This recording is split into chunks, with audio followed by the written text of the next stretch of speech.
Welcome back to Embrace Life and Thrive with Sabrina podcast for episode 9, Ways to Boost Your Immune System to Prevent and Fight Illness. I thought that talking about ways to boost your immunity would be excellent, as this is the time that people often are more susceptible to flu and colds. And with the colder weather, everyone's more susceptible. We're more inside, we're not outside as much, and we're cooped up, and a lot of sickness is going around. So I wanted to talk about and share ways or things that you can do at home to boost and support your immune system. So first off, exposure to sunlight is very important. It helps boost vitamin D production, and it helps regulate your cortisol and other hormones that are important for your body to function correctly. So with the cold weather, we're not exposing as much of our skin out to in the sun, but it's still important to get sunlight, especially first thing in the morning, to just set our body's intention for that day. You can also take a high-quality vitamin D supplement, as vitamin D helps prevent cold and flus. We also know that vitamin C is important for immune health. Often when people are feeling under the weather, they go for that vitamin C supplement. You can also eat foods that are high in vitamin C, like citrus, which are oranges, grapefruit, lime, lemons, tangerines, as well as bell peppers, spinach, and onions. And I'm sure there's more, but these are the ones that I could think of off the top of my head that are pretty easy to access. You could also make an onion soup, which would be just to put 1 or 2 cups of water in a pot and cut up a whole onion and cook it until the onion is clear. And then drain off that water, the onion water, and drink it as a tea. Or you can just make a whole soup, an onion soup. Onions they're high in vitamin C, as mentioned before, which help regulate the immune health, as well as collagen production and iron absorption. So onions are powerhouses. They also have powerful antioxidants that help protect our cells from unstable, damaging molecules called free radicals. Onions are also rich in B vitamins, including folate and vitamin B6. So onions are a wonderful food to include into your diet, especially if you're feeling a little bit under the weather, prone to being sick. Elderberry tinctures. These are immune boosting. Elderberry has antiviral, antibacterial, and antioxidants to boost the immune system. So there's elderberry supplements, elderberry gummies, there's elderberry tinctures, elderberry juice. Excellent to add in if you're feeling like you are coming down with something, or you're going to be around somebody that's sick. We also know that garlic, turmeric, and olive leaf are excellent to utilize to boost the immune system. That can be taken before or after being exposed to sickness and feeling like you need a little extra support. I personally like olive leaf supplements. You can get the tincture as well, but the capsules are easier to get down than the tincture is a little bit strong, but I love to use olive leaf. And of course, incorporate lots of garlic and turmeric in my cooking. So then we have zinc, which is super important to maintain our health and a healthy immune system. Zinc helps regulate the immune function. It exhibits antioxidant activity and helps maintain a balanced inflammatory response in our immune system. Zinc helps our immune system to function properly. It's involved in so many aspects of our health.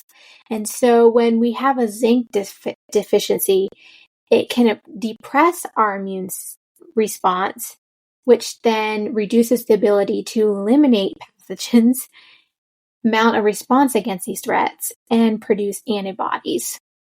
So the antioxidant properties of zinc migrate antioxidant stress, a process that damages cells and tissues, particularly when a person has an infection. So adding in foods that are high in zinc, such as oysters and red meat, and even supplementing zinc is very helpful to boost your immune system. Almonds, they are an excellent snack. I eat lots of almonds. Almonds are high in vitamin E, which is a powerful antioxidant that supports the immune system. It also helps support progesterone production. Vitamin E is excellent.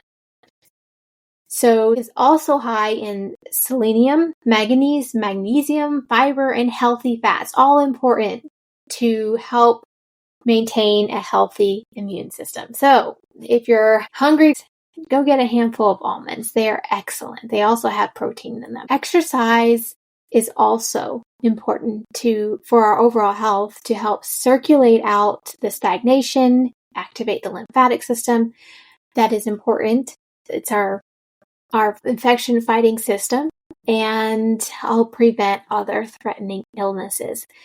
One of the most excellent exercises you can do for your lymphatic system is rebounding. I really like rebounding. You just need to do like 5 minutes a day, and that is enough to open up your lymphatic system, get your blood pumping and feeling more vibrant, and be able to move that sickness out of your system.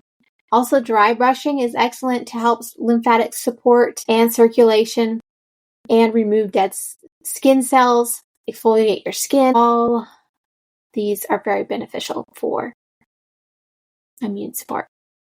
Staying hydrated is also important, because being hydrated helps flush out the toxins and unwanted pathogens to boost our immune system. It supports the lymphatic system. When we're dehydrated, we're more prone to feeling under the weather and not feeling as well. So getting enough hydration is very important.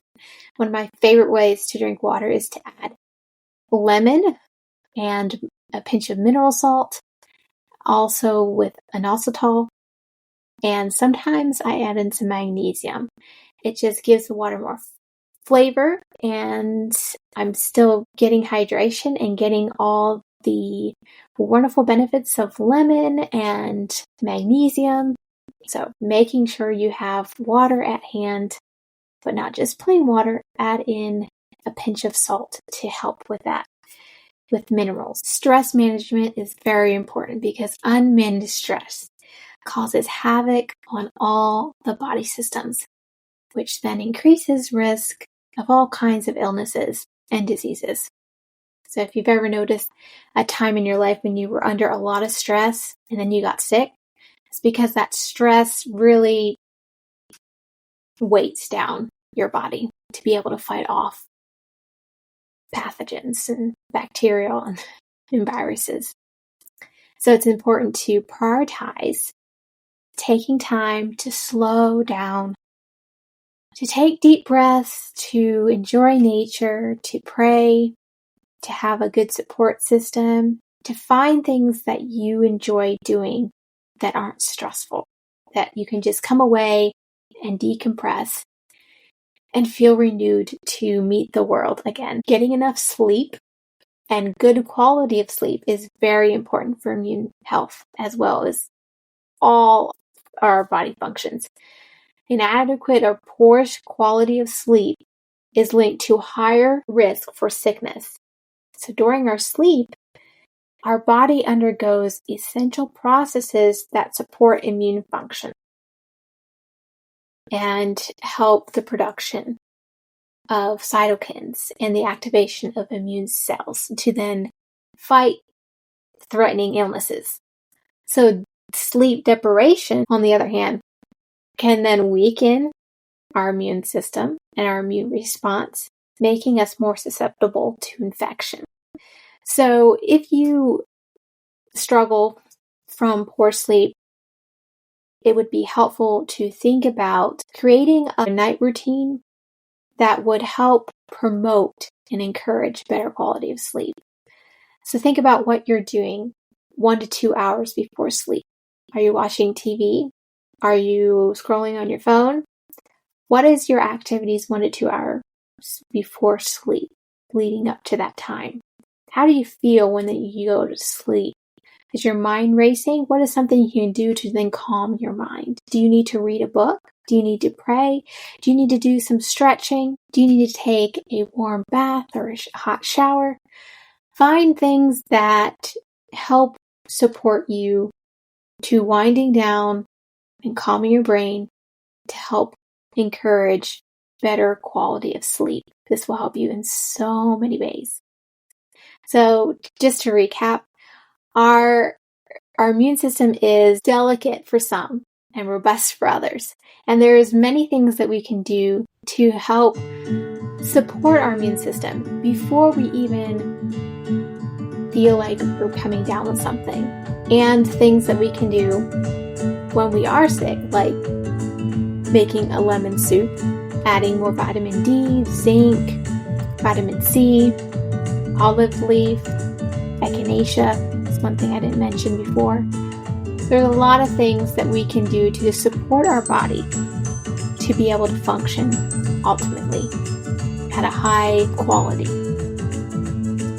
So as always, this podcast is for informational and educational purposes only and should not be used as a substitute for professional medical advice. Thanks for joining me. If you enjoyed this episode, please hit that subscribe button, share with a friend, and leave a review on your preferred platform. I would love to hear your thoughts. Until next time, continue to embrace life and thrive where God has planted you right now.